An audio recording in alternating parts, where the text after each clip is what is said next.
When you walk away from someone, their brain doesn't just register disappointment.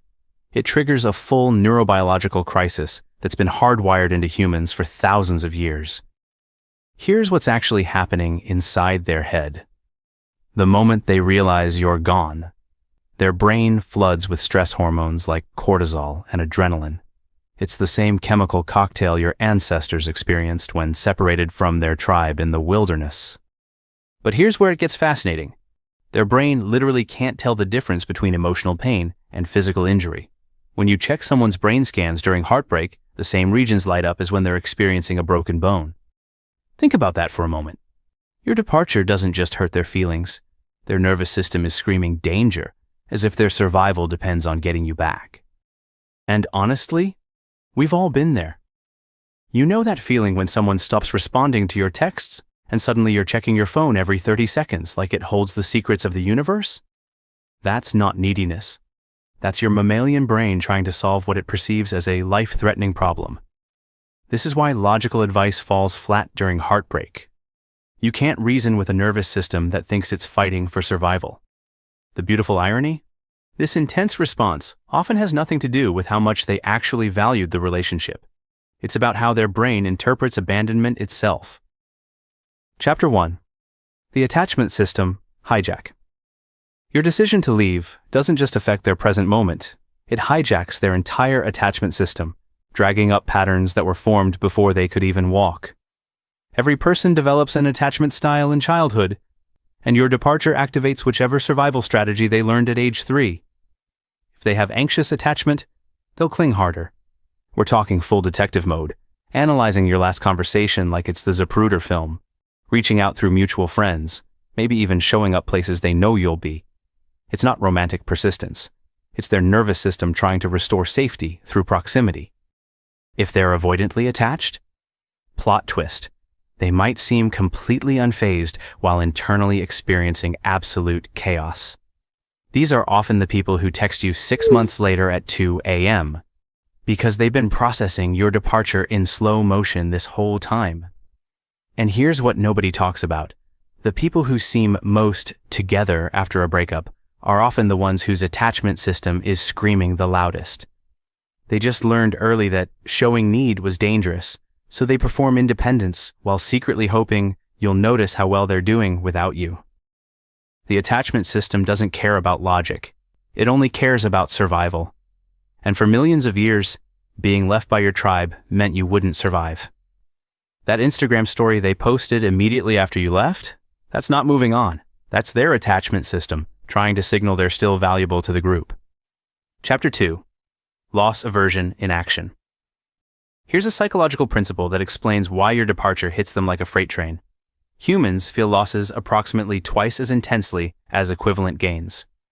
This isn't drama, it's hardwired psychology. Think about it. When you first got together, there was excitement, butterflies, that new relationship energy. Pleasant, right?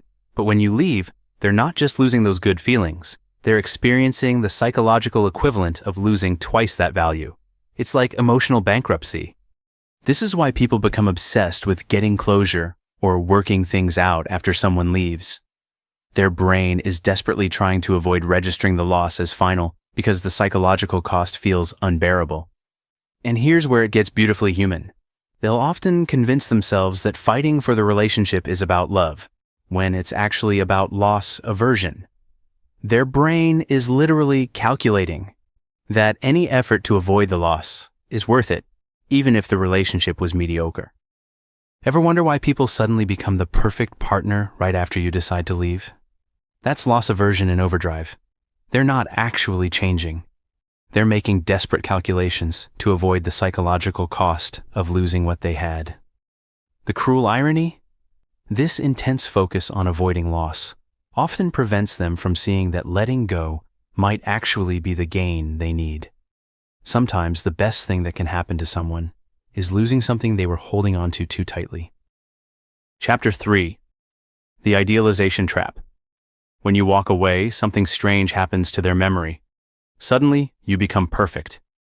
This isn't nostalgia.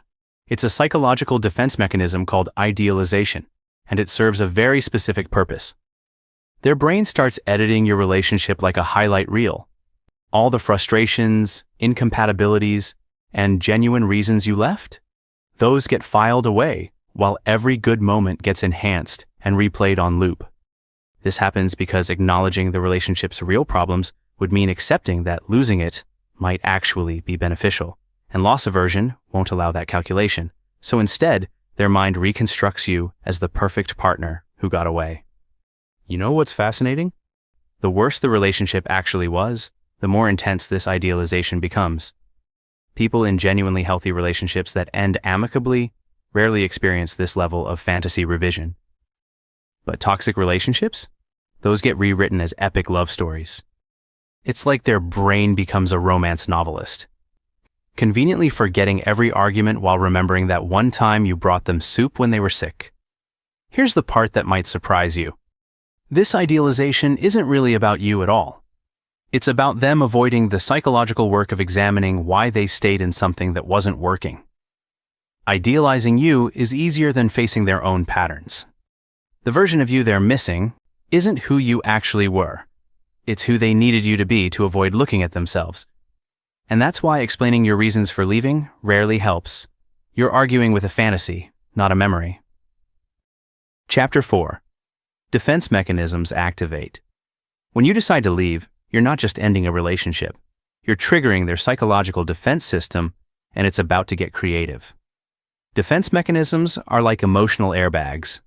They deploy automatically to protect the ego from impact, even when the crash is inevitable. First up, rationalization. Oh, they were never right for me anyway. This one's particularly entertaining, because they'll retroactively discover deal breakers they never mentioned while you were together. Suddenly, you're too ambitious, not ambitious enough, too social, too introverted. Basically, whatever explains why losing you is actually a win. Then there's projection. They're probably just scared of commitment. This is their psyche's way of making your departure about your flaws, rather than facing the possibility that you simply didn't want to be with them. It's emotionally safer to assume you're broken than to question their own lovability.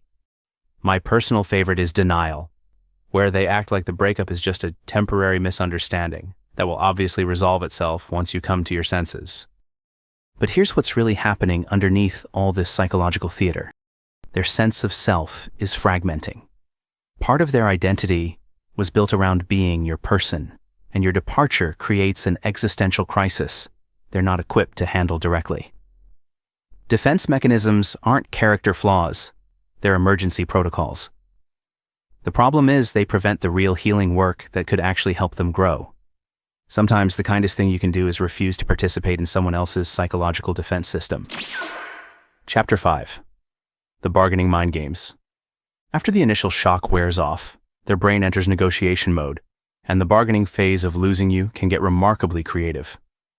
This is where logic goes out the window, because they start making deals with the universe, with you, and with themselves that would make a used car salesman proud. Internal bargaining sounds like, if I just give them space for exactly 2 weeks, they'll realize they miss me. Or, if I become the person they wanted me to be, they'll come back. Their mind creates elaborate scenarios where the right combination of actions will reverse your decision to leave. But external bargaining? That's where things get interesting. Grand gestures, unexpected gifts, sudden lifestyle changes they swore they'd never make. It's like watching someone try to solve an emotional puzzle. Except the puzzle is actually a mirror. Here's what's really happening.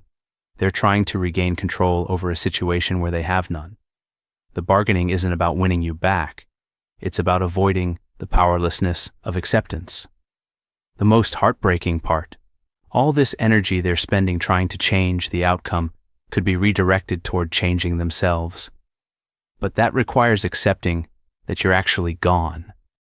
Some people get stuck in bargaining for months or even years, constantly adjusting their strategy instead of processing their loss. They become relationship strategists instead of healers.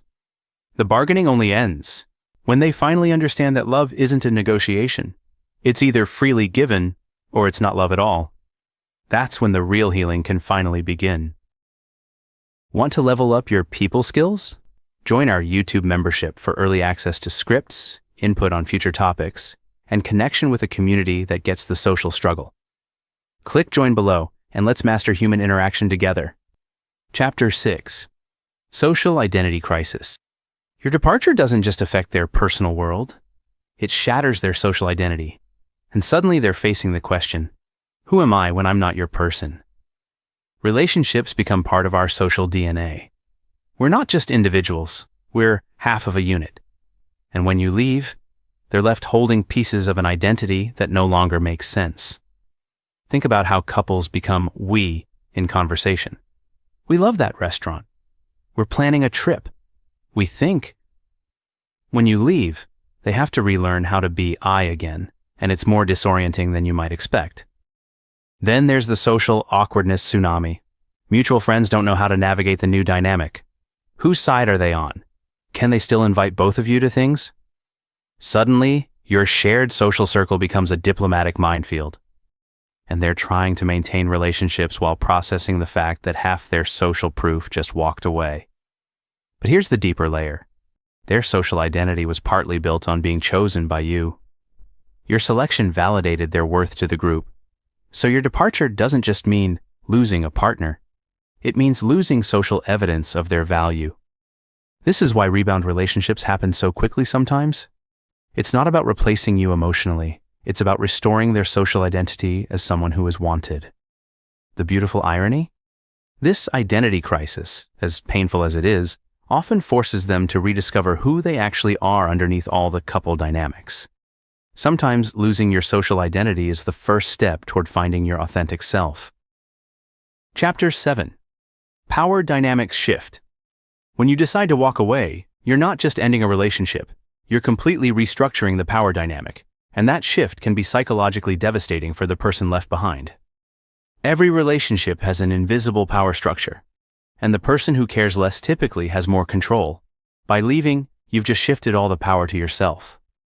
Suddenly, they're in the position of wanting something they can't have, from someone who no longer wants to give it. This role reversal can be especially jarring if they were used to being the one with more power in the relationship. Watch what happens next. They'll often try to reassert control through the only means they have left: emotional manipulation, threats, promises, or sometimes even attempting to make you jealous. But here's the deeper psychological truth. Losing power in a relationship can trigger a complete ego crisis. Part of their self-worth was built on their ability to influence you, to be important to your emotional world. Your departure doesn't just say, "I don't want this relationship."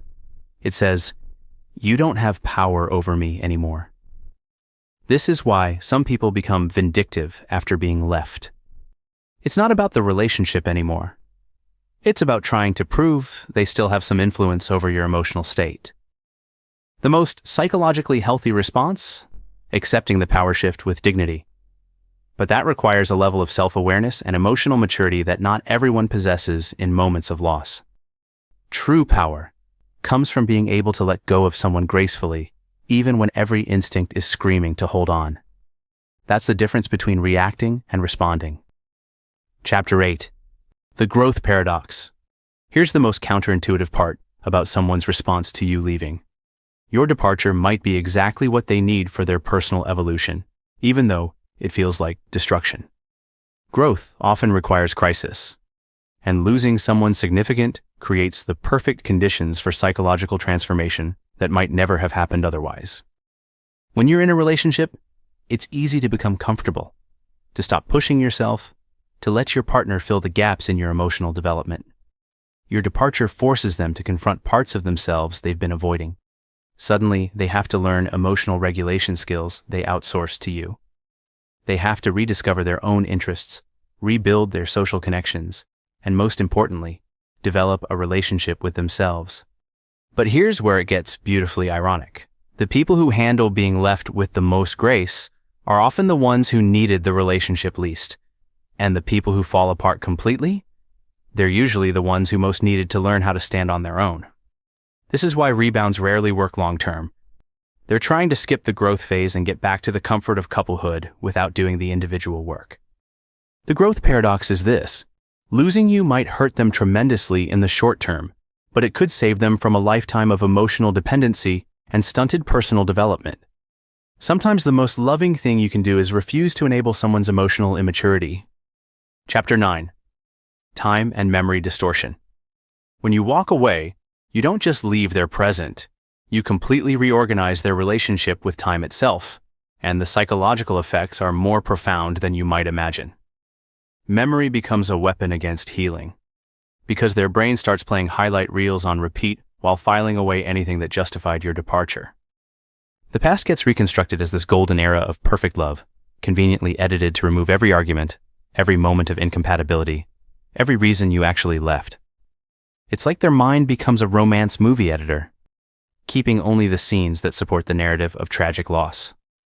But here's where time distortion gets really interesting. They lose the ability to imagine a future without you. Plans you made together become impossible dreams. Goals that involved you feel meaningless. Their future, which once felt expansive and exciting, suddenly contracts to the size of their grief. And the present? The present becomes unbearable, because it's the only timeline where you're actually gone. So they escape into idealized memories or fantasy futures, where you come back. This is why people say time heals all wounds. It's not that time makes the loss less significant. It's that time eventually forces them to rebuild their relationship with past, present, and future around a reality that doesn't include you. The healing happens when they stop trying to live in the relationship's ghost and start building a life in the present moment. That's when they finally understand the difference between remembering love and being haunted by it. Chapter 10. The Healing Opportunity. Here's what most people miss about the devastation of being left. Hidden within all that psychological chaos is the greatest opportunity for personal transformation they may ever receive. Rock bottom becomes a foundation, but only if they're willing to build something new instead of trying to reconstruct what was. The pain of your departure forces them to ask questions they've been avoiding. Why do I attract unavailable people? What am I actually looking for in a relationship? How much of my identity depends on being validated by someone else? These aren't comfortable questions, but they're the ones that create real change. This is where post-traumatic growth becomes possible. The same psychological systems that made your departure feel catastrophic can be redirected toward building a stronger, more authentic version of themselves. But here's the key. Healing requires them to stop trying to go back to who they were before you left. That person is gone. The question becomes, who do they want to become in light of what they've learned? Some people use this opportunity to develop emotional intelligence, to learn about attachment styles, to practice self-compassion. Others use it to build the kind of life that would attract genuinely compatible partners. The most beautiful transformation? When they eventually thank you for leaving because they realize it forced them to become the person they were always meant to be. That's when your departure becomes their liberation. Understanding what people feel when you walk away isn't about taking responsibility for their emotional reactions. It's about recognizing the profound psychological forces you set in motion when you choose yourself. You're not responsible for managing someone else's attachment system, but understanding it can help you navigate the aftermath with more compassion and better boundaries. When they're cycling through denial, bargaining, anger, and grief, remember, these aren't character flaws. They're normal human responses to perceived abandonment. Their reaction intensity isn't necessarily proportional to how much they value the relationship. It's proportional to how their nervous system interprets loss. This means their desperate attempts to reconnect, their angry outbursts, their social media stalking, their attempts to make you jealous. None of this is really about you. It's about them processing the psychological earthquake of being left. Your job isn't to minimize their pain by staying in something that doesn't serve you. Your job is to honor your own truth while maintaining appropriate compassion for their journey. Sometimes, the most loving thing you can do is hold firm boundaries while someone learns to regulate their own emotions. Sometimes, walking away is the gift that forces someone to finally grow up. The ultimate truth? You can't love someone into emotional maturity. You can't stay to prevent their growth. And you definitely can't sacrifice your own well-being to manage theirs. Walking away isn't cruel when staying would be crueler to both of you. Choose yourself, not from selfishness, but from the understanding that authentic love can only exist between two people who are whole on their own. Learned something new? Hit that like button, share it with others, tap subscribe, and stick around for more. Got thoughts? I'd love to hear them in the comments.